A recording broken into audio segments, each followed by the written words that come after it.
आज हम बात करें हिंदी साहित्य की एक बहुत ही अहम रचना गुनाहों का देवता पर।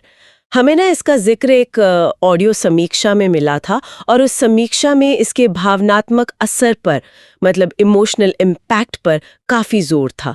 तो सवाल यही उठता है कि आखिर ये उपन्यास क्यों इतना गहरा असर डालता है पढ़ने वालों पर, खासकर इसके जो विषय हैं प्रेम और त्याग। चलिए इसी को थोड़ा समझने की कोशिश करते हैं। ये कहानी है, जैसा आपने कहा, चंदर, सुधा और डॉक्टर शुक्ला की। चंदर एक होनहार होशियार छात्र है, डॉक्टर शुक्ला उसके मेंटोर हैं, गाइड है और सुधा के पिता भी। और सुधा, चंदर और सुधा के बीच एक बहुत गहरा लेकिन अनकहा सा प्यार है, जो मतलब समाज के दायरे और उनके अपने रिश्ते की उलझनों में फंसा हुआ है। बिल्कुल।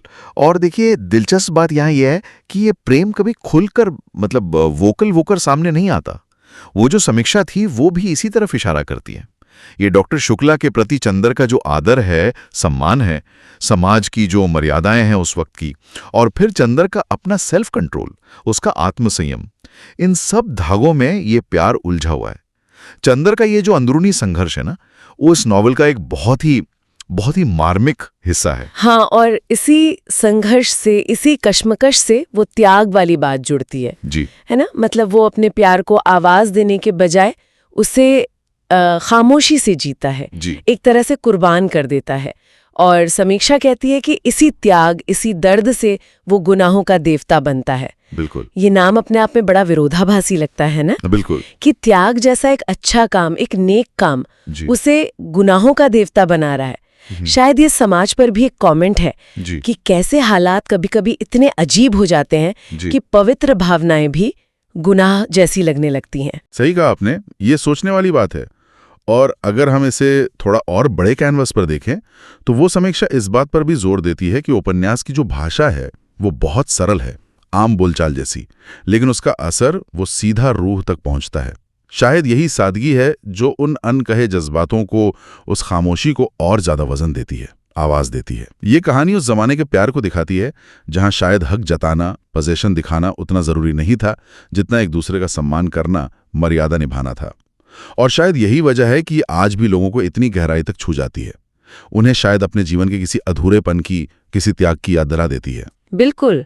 तो मतलब अगर हम सार निकालें तो भावनाओं की वो गहराई, वो सादगी भरी भाषा, बिना किसी उम्मीद वाला प्यार, वो त्याग, चंदर का वो अंदरूनी कॉन्फ्लिक्ट और समाज की बंदिशें जो प्यार को पूरा नहीं होने देती, ये सब चीजें मिलकर इसे इतना पावरफुल बनाती हैं। ये सारे पॉइंट्स उस समीक्षा में भी थे। हाँ, सही कहा। इसीलिए ये सिर्फ एक लव स्टोरी नहीं रह जाती, ये उससे कहीं ज्यादा है। ये उस डिवोटेड, समर्पित लेकिन बंधे हुए प्रेम का एक बहुत गहरा विश्लेषण बन जाती है। एक ऐसा प्यार जो अपने वक्त और अपने हालात की जंजीरों में जकड़ा हुआ था, जहां शायद त्याग करना ही प्यार जताने का एक तरीका बन गया था, एक मजबूरी थी। तो फिर ये उपन्यास आज हमें क्या सोचने पर मजबूर करता है? इसका निचोड़ क्या है? मेरे ख्याल से ये हमें प्रेम, त्याग और ये जो सामाजिक उम्मीदें होती हैं, इनके बदलते मतलबों पर सोचने को उकसाता है। वो समीक्षा से एक एहसास कहती है, किताब नहीं। और ये बात हमें ये सवाल पूछने पर मजबूर करती है कि क्या आज के टाइम में, आज के दौर में भी ऐसे प्यार, ऐसे त्याग की कोई जगह है, या वक्त के साथ इन भावनाओं के, जज्बातों के मायने और इनके इजहार के तरीके क्या वो पूरी तरह बदल गए हैं? हाँ, ये बड़ा अहम सवाल है और शायद यही सवाल इस किताब को आज भी इतना रेलेवेंट बनाए रखता है। वो समीक्षा का कहना कि इसे किताब की तरह नहीं, एक एहसास की तरह महसूस करना चाहिए, ये शायद सबसे सटीक बात है। एक ऐसा तजुर्बा जो पढ़ने के बाद भी लंबे समय तक साथ रहता है।